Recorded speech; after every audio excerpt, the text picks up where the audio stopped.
Well, Trump did it. Yesterday, on March 4th, he slapped 25% tariffs on goods from Canada and the US, and it's already causing a chaos. This means that if someone needed $500,000 in airplane parts, those same parts today are now going to cost an additional 25%, making that transaction $125,000 more expensive and the full transaction at $625,000. So this week, global shipping executives gathered in Long Beach, California for an annual conference, expecting to talk about market trends.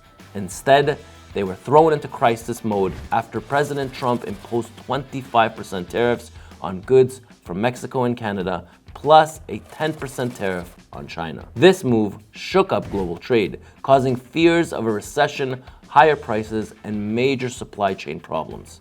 Let's see what a few industry experts and professionals have to say about the situation. First, we have Cindy Allen, CEO of Trade Force Multiplier, said, "It's like an earthquake.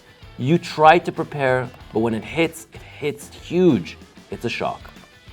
Jose Gonzalez, a customs broker in Laredo, Texas, who works at the US-Mexico border, said, "It's a total shock. We thought it wouldn't happen, but now everyone's rushing to figure out what to do." Yes, the tariffs were expected, but no one saw this big of a move coming, and everyone is in panic mode. There was also uncertainty about a possible compromise, with Commerce Secretary Howard Lutnick hinting that a deal with Mexico and Canada might happen soon. The tariffs caused a lot of disruption, and many businesses scrambled to adjust by stockpiling goods or changing their prices. This is happening in many industries, from food to aviation. Companies are struggling with higher costs. In trucking, the impact was equally intense. Dean Crook, an analyst at DAT Freight and Analytics, explained, "There's been a real surge in cross-border rates, volume and rate volatility between the US and Canada, with some of the highest rates we've seen in a couple of years." Now, here at ET Transport, honestly, it was the best times we've seen in the last 2 years. People were calling into the office non-stop trying to book our trucks. It was literally like an auction every time we posted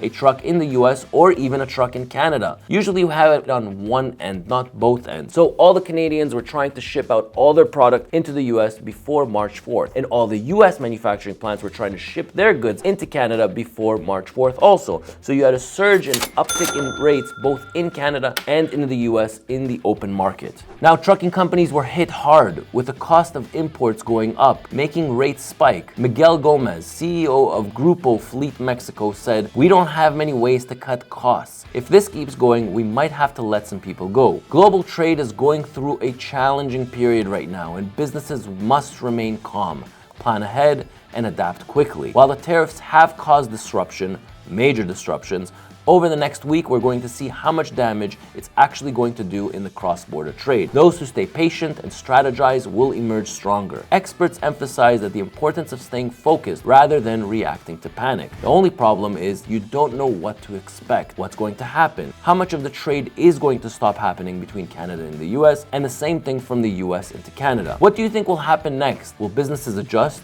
Or will this disruption keep coming? My name is Ronan, VP of Operations here at ET Transport. I'd really like to hear some of your feedback in the comments, and make sure you're part of this channel so I can keep you updated on both the Canadian market and the US market with our cross-border trade.